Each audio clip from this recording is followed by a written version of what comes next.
Nahum havia ido à cidade para avisar o povo sobre a pedra e, no caminho, parou na casa de M. Pierce.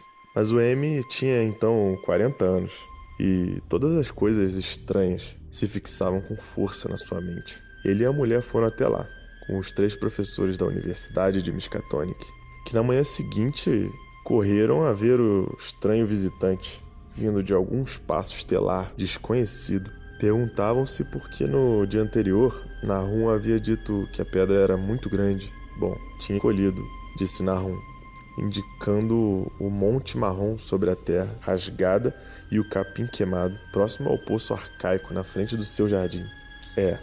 Mas os homens sábios responderam que as pedras não encolhem. O seu calor se prolongou persistentemente. E Nahum declarou que ele havia emitido um brilho fraco à noite. Os professores testaram com um martelo de geólogo e descobriram que, estranhamente, ela era macia. Na verdade, ela era tão macia que quase parecia plástico. Logo então, eles cortaram uma amostra com uma goiva, em vez de lascar com uma talhadeira, para levar à universidade e fazer teste. Usaram um balde velho da cozinha de Nahum, pois até mesmo aquele pequeno pedaço se recusava a esfriar. Na viagem de volta, pararam na casa de Amy para descansar e ficaram preocupados quando a senhora Pierce observou que o fragmento se tornava cada vez menor e estava queimando o fundo do balde. Na verdade, não era grande, mas talvez eles tivessem extraído menos do que eles pensavam. No dia seguinte, os professores partiram novamente, em grande excitação.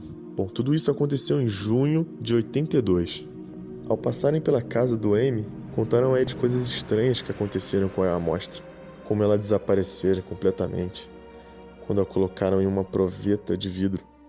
A proveta também havia desaparecido, e os sábios falaram da estranha afinidade da pedra pela sílica. Ela tinha agido de forma quase inacreditável naquele laboratório bem ordenado.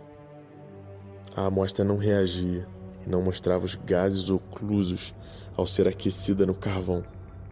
Era completamente negativa do bórax. E depois se mostrou não volátil em qualquer temperatura, inclusive na da chama do maçarico de oxi-hidrogênio. Sobre a bigorna, ela se revelou bastante maleável, e no escuro a sua luminosidade era muito marcante. Ela se recusou teimosamente a ficar fria, e logo a universidade ficou realmente empolgada.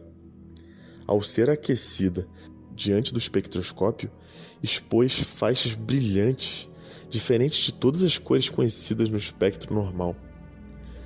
Assim, houve muitas conversas agitadas sobre os novos elementos, bizarras propriedades ópticas e outras coisas que os homens da ciência, perplexos, costumam dizer quando se vêem diante do desconhecido. E, como ela era muito quente, testaram-na num cadinho com todos os reagentes adequados. A água não resultou em nada. O mesmo ácido clorídrico, ácido nítrico e até mesmo água régia simplesmente chiaram e se esguicharam contra sua tórrida invulnerabilidade. M teve dificuldade em lembrar todas essas coisas, mas reconheceu alguns dos solventes quando os mencionei na ordem comum de uso: amônia, soda cáustica, álcool e éter, o nauseabundo disulfeto de carbono e muitos outros. Mas apesar de o peso diminuir de forma contínua com o tempo e o fragmento parecer esfriar lentamente, não houve mudança nos solventes que provasse o ataque à substância. Mas sem dúvida, tratava-se de um metal. Em primeiro lugar era magnético, e depois da imersão em solventes ácidos, parecia haver traços dos padrões de Windmanstetten encontrados em ferro meteórico. E quando o resfriamento se tornou considerável, os testes foram conduzidos em vidro, e foi numa proveta de vidro que os professores deixaram todos os fragmentos tirados durante o trabalho da amostra original. Bem, logo na manhã seguinte, fragmentos e proveta haviam desaparecido e sem deixar vestígios. mas somente uma área queimada marcava o lugar na prateleira, uma prateleira de madeira, onde tinham sido deixados. Os professores disseram tudo isso a Amy quando pararam à sua porta. E mais uma vez, ele os acompanhou para ver o mensageiro pétreo das estrelas, embora dessa vez sua mulher não fosse junto. O meteorito com certeza havia diminuído, e mesmo os sóbrios professores não podiam duvidar da verdade do que viam. Em volta da massa marrom que encolhia perto do poço havia um espaço vago, exceto onde a terra afundara. Apesar de no dia anterior a pedra ter 7 pés, agora mal tinha 5, ainda estava quente, e os sábios estudaram a sua superfície com curiosidade, ao tirar outro pedaço maior com um martelo e talhadeira. Mas dessa vez cortaram profundamente, e quando afastaram a massa menor, viram que o núcleo da coisa não era homogêneo. Expuseram o que parecia ser o lado de um grande glóbulo colorido embutido na substância. Era quase impossível descrever a cor, que lembrava uma das faixas do estranho espectro do meteorito. Só por analogia, eles chamaram de cor de uma textura brilhante. Ao ser batido de leve, pareceu quebradiço e oco. Um dos professores bateu com força com um martelo e ele abriu a coisa com um estalo nervoso. Mas nada foi emitido e todo o traço da coisa desapareceu com a perfuração, deixando só um espaço esférico, oco, cerca de umas 3 polegadas.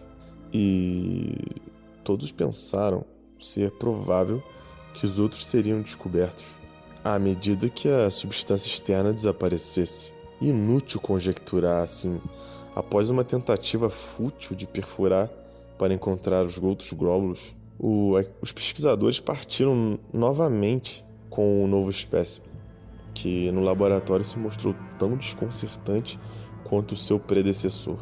Além de ser quase plástico, ter calor, magnetismo, uma leve luminosidade e esfriar levemente sobre os ácidos fortes, também possuir um espectro desconhecido e desaparecer no ar, e atacar compostos de sílica. Isso tudo resultando em uma destruição mútua, não apresentava nenhuma característica identificadora. E ao final dos testes, os cientistas da universidade foram forçados a reconhecer que não eram capazes de classificá-lo. Não tinha nada do planeta, mas um pedaço do grande espaço exterior. E como tal, dotado de propriedades externas e obediente às leis externas. Naquela noite houve uma tempestade e no dia seguinte, quando os professores saíram da casa do Nahum, tiveram mais um triste desapontamento. Aquela pedra, apesar de magnética, devia ter alguma propriedade elétrica peculiar, porque, como disse Nahum, ela havia atraído raios com uma persistência singular. 6 vezes, no espaço de 1 hora, o fazendeiro viu um raio atingir o sulco no jardim da frente. E quando a tempestade chegou ao fim, não sobrava nada, a não ser um buraco afogado em terra desbarrancada, ao lado do velho poço. Aquelas escavações não deram frutos, e os cientistas confirmaram o fato do completo desaparecimento. O fracasso era total e, assim sendo, não havia mais nada a fazer, a não ser voltar para o laboratório e testar novamente o fragmento evanescente, guardado com cuidado em chumbo. Aquele fragmento tinha durado 1 semana, no fim da qual nada de valor fora apreendido sobre ele. E, ao terminar, não sobrou nenhum resíduo. E, com o tempo, os professores já não tinham nenhuma certeza de que realmente haviam visto com os olhos alertas aquele vestígio oculto dos abismos espaciais. Aquela única estranha mensagem de outros universos e outros reinos da matéria, força e existência.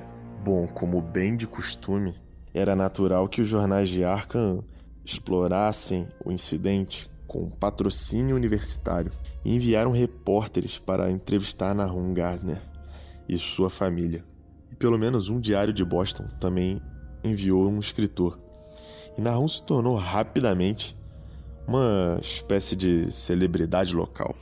Aquele senhor era um homem amável, magro, de mais ou menos 50 anos por aí, e vivia com sua mulher e 3 filhos, 2 ou 3 filhos, não me lembro bem, na simpática casa da fazenda, que ficava no vale.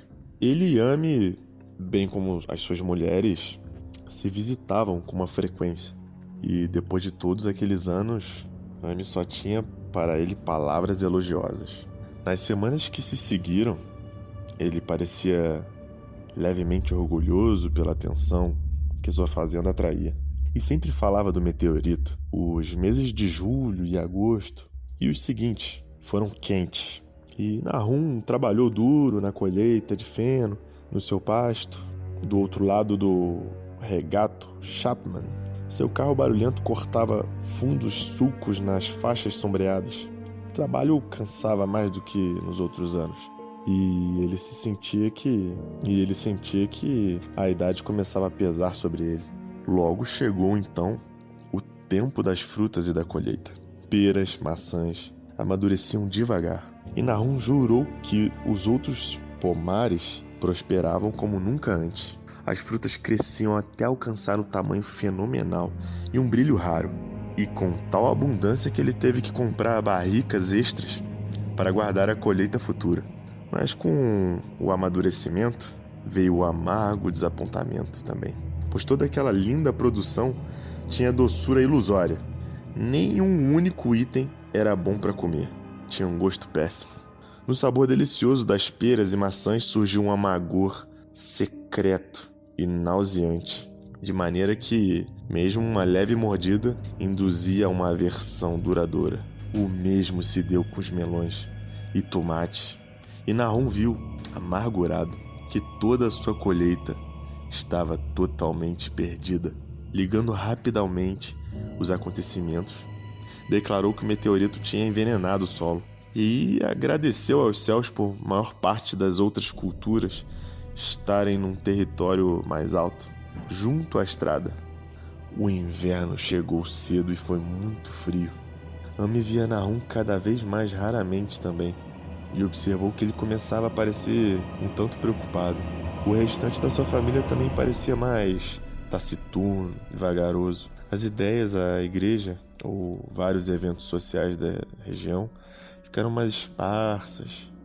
Ninguém encontrou causa para essa reserva ou melancolia, embora todos na família confessassem, vez por outra, uma saúde mais debilitada ou uma sensação de vaga inquietude. O próprio Nahum deu a declaração mais definitiva quando disse que se sentia perturbado por algumas pegadas na neve. Acontece que eram as pegadas normais de esquilos vermelhos, coelhos brancos e raposas. Mas o fazendeiro, pensativo, afirmou duvidar disso. Não estava muito certo quanto à natureza das pegadas e sua disposição na neve. Ele nunca foi mais específico, mas parecia pensar que elas não eram tão características da anatomia e hábitos conhecidos de esquilos, coelhos e raposas. Amy ouvia sem interesse essa conversa, até uma noite em que algo cruzou o seu trenó diante da casa de Nahum, quando voltava de Clark Corners. A lua apareceu mais cedo. Um coelho cruzou a estrada e os saltos daquele animal eram mais longos do que gostariam Amy ou o seu cavalo. Este último, na realidade, quase fugiu correndo e precisou ser contido por uma rédea firme. Desde então, Amy teve mais respeito pelas histórias de Nahum e se perguntou por que os cachorros de Gardner pareciam tão medrosos e trêmulos toda manhã sem a menor vontade de latir. A Cor que Veio do Espaço, de Howard Phillips Lovecraft.